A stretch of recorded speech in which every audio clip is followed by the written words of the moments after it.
Hello అండి, welcome to interest by రాజీ. ఈరోజు నేను చేయబోయే రెసిపీ కరివేపాకు కారం అండి. టేస్టీగా హెల్తీగా ఎలా ప్రిపేర్ చేసుకోవాలో చూసేద్దాము. దీనికోసం ముందుగా స్టవ్ ఆన్ చేసుకొని కళాయి పెట్టేసుకోవాలి. కళాయి హీట్ అయిన తర్వాత ఒక్కొక్కటిగా ఇంగ్రీడియంట్స్ని మనం ఫ్రై చేసుకోవాలి. ఫస్ట్ నువ్వులు వేసుకుంటానండి. 1/2 కప్పు నువ్వులు వేసుకొని దీన్ని డ్రై రోస్ట్ చేసుకోవాలి. నూనె వేయకుండా ఫ్రై చేసుకోవాలి. గోల్డెన్ బ్రౌన్ అయ్యేంత వరకు ఫ్రై చేసుకొని తీసి పక్కన పెట్టేసుకోవాలి. తర్వాత అదే కళాయిలో 2 టేబుల్ స్పూన్లు ఆయిల్ వేసుకుంటున్నాను. ఈ ఆయిల్తోనే మిగిలిన ఇంగ్రీడియంట్స్ అన్నీ ఫ్రై చేసుకుంటామండి. ఎక్కువ ఆయిల్ కూడా పట్టదు. 2 టేబుల్ స్పూన్స్ ఆయిల్ సరిపోతుంది.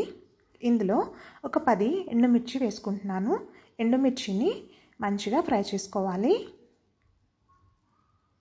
లో ఫ్లేమ్లో పెట్టేసుకొని ఫ్రై చేసుకుంటే మాడిపోకుండా ఉంటాయి.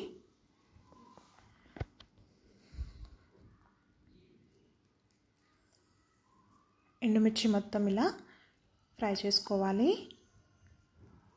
ఇది ఫ్రై అయిన తర్వాత తీసి పక్కన పెట్టేసుకోవాలండి. చూడండి, ఎండుమిర్చి ఫ్రై అయిపోయింది. దీన్ని తీసి పక్కన పెట్టేసుకుంటున్నాను. ఇప్పుడు ఇదే ఆయిల్లో ఎండు కొబ్బరి అండి, అరచెక్క ఎండు కొబ్బరి వేసుకున్నాను. దాన్ని కూడా నీట్గా లో ఫ్లేమ్లో పెట్టుకొని గోల్డెన్ బ్రౌన్ అయ్యేంత వరకు ఫ్రై చేసుకోవాలి. లో ఫ్లేమ్లో పెట్టుకుంటే మంచిగా ఫ్రై అవుతుంది.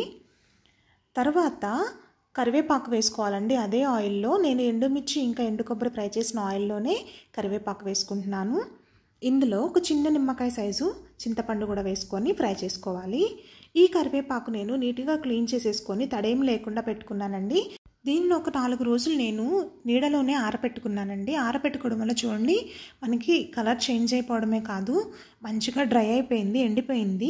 ఎండలో పెట్టాల్సిన అవసరం లేదండి. నీడలోనే ఒక 4 రోజులు అలా ఉంచుకుంటే ఎక్కువ ఆయిల్ పట్టకుండా నీట్గా ఫ్రై అయిపోతుంది. చూడండి, కరివేపాకు కరకరలాడే సౌండ్, అంటే గలగల సౌండ్ వస్తుంది మనకి ఫ్రై అయిన తర్వాత. అలా ఫ్రై అయిన కరివేపాకును కూడా స్టవ్ ఆఫ్ చేసేసుకొని పక్కన పెట్టేసుకోవాలి. కొంచెం చల్లారిన తర్వాత దీన్ని ఒక్కొక్కటిగా మిక్సీ జార్లో వేసుకోవాలి. మిక్సీ జార్ తీసుకొని వెల్లుల్లి రెబ్బలు 7 నుంచి 8 వెల్లుల్లి రెబ్బలు వేసుకున్నాను. తర్వాత 1 స్పూన్ జీలకర్ర వేసుకుంటున్నాను. తర్వాత సాల్ట్ యాడ్ చేసుకుంటున్నాను. 1 స్పూన్ సాల్ట్ వేసుకున్నాను. సాల్ట్ చూసుకొని వేసుకోండి. ఇందులోనే 1 ఇంచ్ బెల్లం ముక్కండి. దీనివల్ల టేస్ట్ చాలా బాగుంటుంది. స్పైస్ కానీ అన్ని మైల్డ్ ఫ్లేవర్స్ బాగుంటాయి. స్కిప్ చేయొద్దండి, బాగుంటుంది బెల్లం. ఇష్టం లేని వాళ్ళు మీ ఇష్టం, స్కిప్ చేసుకోవచ్చు. తర్వాత మనం ఫ్రై చేసుకున్నాం కదా కరివేపాకుతో చింతపండు, అది కూడా యాడ్ చేసుకోవాలి. ఇందులోనే ఎండుమిర్చి, కొబ్బరి ఇంకా నువ్వులు కూడా వేసుకొని ఒక్కసారి అలా బ్లెండ్ చేసుకుందాము. చూడండి, ఇలా ఒకసారి బ్లెండ్ చేసుకొని ఇప్పుడు ఇందులోనే మనం ఫ్రై చేసుకున్న కరివేపాకు వేసేసుకుందాము. వేసుకొని మెత్తటి పౌడర్లో చేసుకోవాలి. చూడండి, ఇలా మెత్తటి పౌడర్ లాగా చేసేసుకోవాలి. అంతేనండి, కరివేపాకు కారం రెడీ అయిపోయింది. చాలా ఈజీగా అయిపోతుంది. సూపర్ టేస్టీ, ఇంకా చాలా హెల్దీ. రైస్లో కానీ ఇడ్లీ, దోశ కాంబినేషన్లో కూడా సూపర్గా ఉంటుందండి. వేడి వేడి ఇడ్లీ మీద ఇలా కారం వేసుకొని నెయ్యి వేసుకొని తింటుంటే ఆహా, సూపర్గా ఉంటుంది. ఒక్కసారి ట్రై చేయండి. మీరు రెగ్యులర్గా ప్రిపేర్ చేసుకుంటారు. చాలా టేస్టీగా ఉంటుంది. రైస్లో కూడా చాలా టేస్టీగా ఉంటుందండి. దేనికైనా బెస్ట్ కాంబినేషన్ అన్నమాట.